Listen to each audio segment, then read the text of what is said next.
Hello everyone, and peace of Christ to all of you. One of the Muhammadan, he left a message saying that how you can explain the amazing wisdom in the Quran.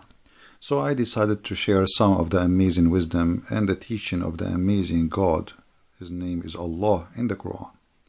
As you see, I'm using my phone, so excuse me, it's not as usual, but it does the job. Here we have in front of us chapter 33, verse number 53. And as you see, this is the Muslim translation, not my translation. Here we notice a story, supposedly. It's not a story, it's an order. The God of the heaven and the earth and the galaxies and beyond the galaxies is worried about 3 or 4 things. Let us review the wisdom of Allah. Believers, Abduls, enter not the house of the Prophet without his permission. Allah, the God of all Islam, is worried about entering the house of the Prophet without permission. Okay, hold on. If somebody entered the house of the Prophet and he is a prophet, public figure, he is a judge, he is a ruler, what will happen exactly? Isn't he a prophet? So you want to be a prophet or you don't want to be you want to be a private person who nobody enter your house? Okay. So Allah is worried about Muslims entering the house of the Prophet without permission. Later we will see why. And then he says, nor wait for a meal to be prepared. You go to the house of Muhammad, you say, I am poor man. The Prophet will say to you, well, we don't have a meal. He told the wives to say, tell them we don't have food, go. And then they stay waiting because, okay, you don't have a meal now, what about later? Maybe, people will eat. You don't have food now? What about 2 hours from now, 3 hours from now? We will wait. Don't wait. And don't wait for it to be prepared because it will never happen. And then here, Allah is a truthful. He is telling you the truth, that this is hurtful. This is hurting the Prophet. What is hurting the Prophet? To enter his house and to eat sandwiches which is not made for you. And Allah is not shy to express himself, and he is not ashamed of speaking the truth. What the truth? That this has hurt the Prophet, to enter his house without permission and to eat his meal. And here we need to stop. Many of you will say, well, I don't like people to go in my house without my permission. But maybe you don't understand. If we go a little bit down, you see the interpretation made by the Abdul. It says to you that the Arab tradition, they go to their houses and they enter their houses, and not only that, they eat. Actually, if you are a stranger and you enter an Arab man's house, you stay in his house for 3 days, 3 nights, and they will not even ask you what's your name, which means your food, your accommodation is for free as a guest. It's a shame for an Arab man to ask you who are you and what do you want. Until you pass the first 3 days, then they will ask you. This is before Muhammad. After Muhammad, things change. Muhammad, he is an Arab, but he's different. He's cheap. He's selfish. He is crazy. He wants to be a prophet. The Arab, they used to be proud actually to have a guest. When somebody come to the tribe, they would be fighting over the guest. He will sleep in the house of who? So if you sleep in the house of this person, you don't accept to sleep in the house of that person. That means you are insulted the other one. Muhammad is different. Muhammad, he don't want anyone to come, even those who they are believers. Those are his followers. Don't enter my house without permission. And the funny, they are not ashamed even to say to you that the Arab, they used to be a lot better than Muhammad. Read carefully. This is their interpretation, not mine. The Arab before Islam, they are very open to the guests. Everybody is welcome, and they are proud to serve the guest.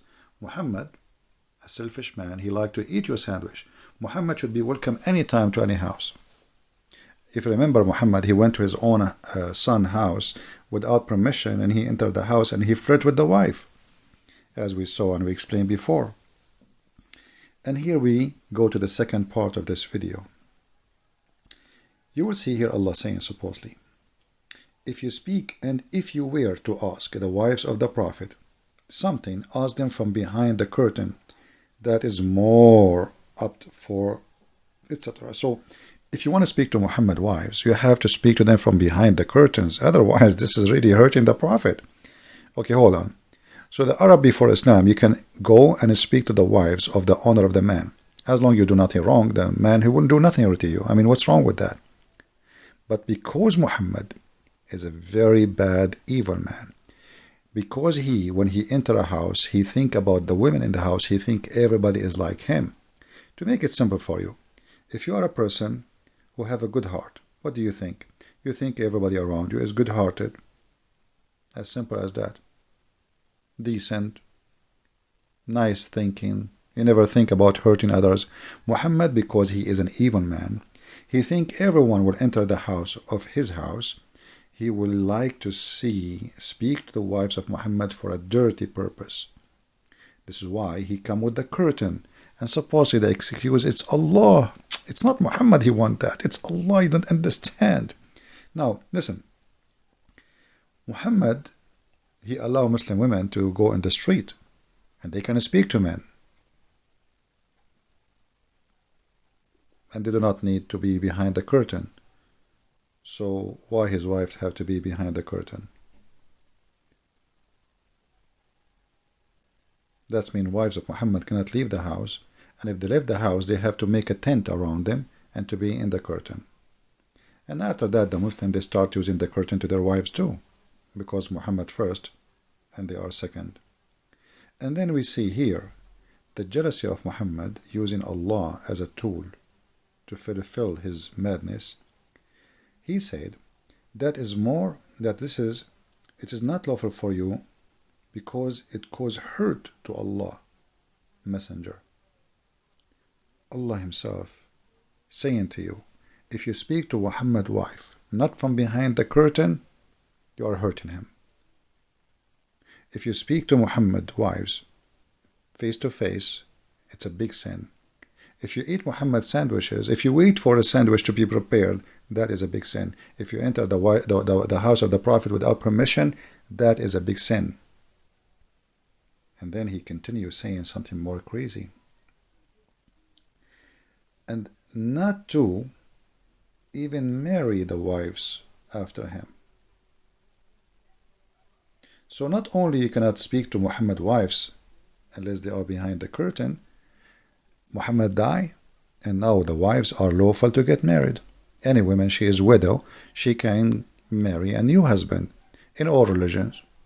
And actually, if you ask Muslims, did Muhammad marry women before and they were widows? He would say yes. As an example, Khadija, she have two husbands before him. She is 25 years older than him, yet he married her. Okay, question. He killed the husband of Safiya. He took her. He took many women after they were widow. Some he killed their women, said their husband. Some he took them after they became widow. So Muhammad have no problem to sleep with the women after her husband either pass away, get killed. So why it is a problem if Muhammad pass away to marry his wife? Because Muhammad is above mankind. He is a crazy man. He want to own those women even after his death. Muhammad here, he was thinking, okay, tomorrow I will die. Who is going to be in the bed with my wife? Omar? Maybe Abu Bakr? Abu Bakr, he cannot marry Aisha, so he will marry whom? Maybe different women. Who cares? What about maybe Khalid? Maybe this Muslim, maybe that Muslim. So let us see how we can solve this problem. Bingo. I will make a verse saying that Allah said, no one after me can marry them. And by the way, that I preserve those women to death, that nobody can touch them, but yet I can touch every woman. Actually, in the interpretation of the Quran, it says that if the Prophet, his eyes fall into a woman, which means he like her, her husband must divorce her immediately so the Prophet, he can have her. And here you notice how filthy this man is. And this is exactly what he did with his own son. He went to the wife when the husband was away. He entered the house. He saw the women wearing almost naked clothes, and he flirt with her with loud voice, and there's no way he's not aware that she can hear him. And he said, praise be to Allah, the one who made my heart a flip for you. Then the wife, she told the son, oh, your father was he, and he flirted with me. Then the son went to Muhammad, says, hey, I don't like this woman, you take her. So look, imagine here how crazy, sick this maniac. He forbid to you what he loved to do.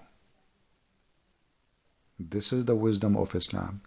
And here the interpretation actually exposed the madness of Muhammad, that the Arab, they used to be a lot better than before Islam from the Arab after Islam. Share your comment, post your comment.